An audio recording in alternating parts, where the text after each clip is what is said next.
오늘 우리가 함께 볼 묵상 말씀은 마태복음 16장 21절부터 28절 말씀입니다. 이때로부터 예수 그리스도께서 자기가 예루살렘에 올라가 장로들과 대제사장들과 서기관들에게 많은 고난을 받고 죽임을 당하고 제3일에 살아나야 할 것을 제자들에게 비로소 나타내시니 베드로가 예수를 붙들고 항변하여 이르되 주여, 그리 마옵소서. 이 일이 결코 주께 미치지 아니하리이다. 예수께서 돌이키시며 베드로에게 이르시되 사탄아, 내 뒤로 물러가라. 너는 나를 넘어지게 하는 자로다.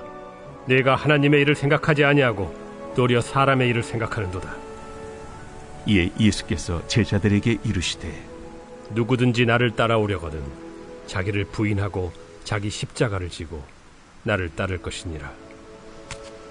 누구든지 제 목숨을 구원하고자 하면 잃을 것이요 누구든지 나를 위하여 제 목숨을 잃으면 찾으리라. 사람이 만일 온 천하를 얻고도 제 목숨을 잃으면 무엇이 유익하리요? 사람이 무엇을 주고 제 목숨과 바꾸겠느냐? 인자가 아버지의 영광으로 그 천사들과 함께 오리니 그때 각 사람이 행한 대로 갚으리라.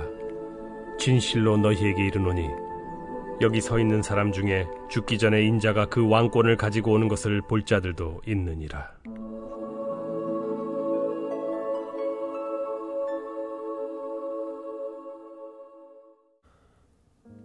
우린 어제 말씀을 통해 위대한 고백을 들었습니다.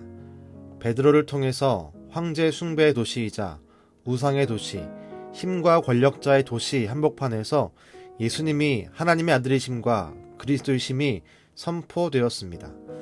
그 어떤 눈치도 보지 않고 그 어떤 일도 신경 쓰지 않고 위대한 신앙 고백이 선포된 것입니다. 예수님은 그 고백을 기뻐했습니다. 그리고 예수님은 다시 이야기를 이어가십니다. 하지만 그 이야기를 듣고 반응하는 제자들의 모습은 앞에서 보인 위대한 고백과 다릅니다. 예수님은 자신의 고난과 죽음 그리고 부활에 대해서 말씀합니다. 그러자 베드로가 예수님을 붙들고 항변합니다. 절대로 그런 일이 없기를 바랍니다 라고 말입니다. 우린 여기서 항변하다 란 단어를 살펴보아야 합니다. 이 단어는 꾸짖다, 혼을 내다 란 뜻을 가집니다. 표준 세번역은 베드로가 예수님을 붙드는 모습을 베드로가 예수를 따로 붙들고 라고 번역합니다. 마치 선생이 제자를 따로 불러 그의 잘못을 꾸짖고 혼을 내듯이 베드로가 예수님을 따로 붙들고 꾸짖고 있는 것입니다. 앞선 말씀에서 예수님을 하나님의 아들로 그리스도로 고백했던 그 베드로가 예수님을 앞에 두고 매우 불손하게 대들며 꾸짖고 있습니다. 왜 이런 일이 발생합니까? 베드로의 기대와 다르기 때문입니다.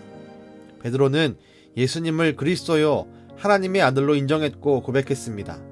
하지만 그 고백을 통해 얻고 싶은 것은 예수님의 사명과 다른 것입니다. 베드로는 예수님을 통해 로마가 무너지고 예수님이 왕으로 세워지길 기대했습니다. 그리고 자신이 그 옆에 또 다른 권력자가 되기를 소망한 것으로 보입니다. 그런데 예수님이 고난을 당할 것이라고 죽을 것이라고 말씀하자 불같은 성격으로 예수님을 향해 꾸짖는 항변을 한 것입니다. 그 모습을 보신 예수님은 사탄아 물러가라 라고 말씀합니다. 하나님의 구원의 역사를 가로막는 자가 베드로가 되어버린 것입니다. 바로 앞에서 위대한 고백을 했던 베드로, 그 신앙 고백 위에 교회를 세우겠다고 말씀하시는 예수님의 약속을 받은 그 베드로가 순식간에 사탄으로 전락해버렸습니다. 이와 같은 반전은 우리에게 무엇을 알게 합니까?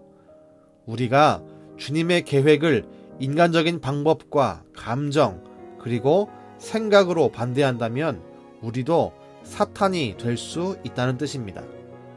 우리가 주의를 할 때, 믿음으로 주님의 일을 감당할 때 유일한 기준은 하나님의 뜻입니다. 그 하나님의 뜻이 우리의 마음과 맞지 않는다고 우리는 감정을 표출하고 불만을 드러내며 불평하기 시작한다면 오늘 베드로가 들었던 그 말을 듣게 될 것입니다. 사탄아 물러가라. 주님은 우리가 하나님의 뜻을 영적인 관점에서, 구원의 역사적인 관점에서 이해하고 받아들이기를 원하십니다.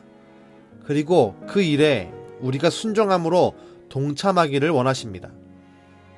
우리는 날마다 깨어 있어야 합니다. 내가 주님의 일을 할 때 이것이 과연 하나님의 뜻에 합당한 것인지를 판단해야 합니다. 내 생각과 감정에 따라 흔들리면 안 됩니다. 때론 내 생각과 감정을 꺾고 주 앞에 엎드려야 합니다. 그리고 간구해야 합니다. 주님, 나에게 주님의 뜻을 분별할 지혜를 주옵소서. 내 판단을 따르지 않고 하나님의 판단을 따르는 지혜를 주옵소서. 내가 사탄이 되어 주님의 뜻을 가로막지 않게 하시고 내가 순종의 도구가 되어 주의 뜻을 이루는 데에 힘을 보태게 하옵소서. 이런 마음이 우리에게 있다면 우린 날마다 깨어있기를 소망해야 합니다. 날마다 주님과 친밀해져야 합니다. 말씀을 통해, 기도를 통해, 예배를 통해 성도들과의 교제 속에서 주님의 뜻을 발견하며 주님과 더욱더 친밀해져야 합니다. 바로 그럴 때 우리가 올바른 분별력으로 주님의 일을 감당할 수 있습니다. 우리 은강의 모든 가족들이 이와 같은 분별의 지혜를 얻게 되기를 주님의 이름으로 축복합니다. 기도하겠습니다. 주님, 때로는 내 생각과 내 감정에 휩쓸려서 주의 뜻을 반대하며 주의 뜻과 다른 것을 선택할 때가 있음을 주 앞에 고백합니다. 주님, 우리 모두가 주 앞에 지혜를 받아 오직 주의 뜻을 따라 순종할 수 있게 하시고 그 일에 내 감정과 내 생각이 방해된다면 그 모든 것들을 꺾고 주 앞에 엎드려 순종할 수 있도록 도와주시옵소서. 우리가 주 앞에 순종할 때 그 모습을 통해 주님 새 일을 행하시고 구원의 일을 더하시며 주님의 놀라운 계획을 이루어 주시옵소서. 주님, 우리를 사탄의 도구가 되지 않게 하시고 오직 하나님의 도구로, 선한 도구로 사용하여 주시옵소서. 우리를 통해 일하시는 예수님의 이름으로 기도드렸습니다. 아멘.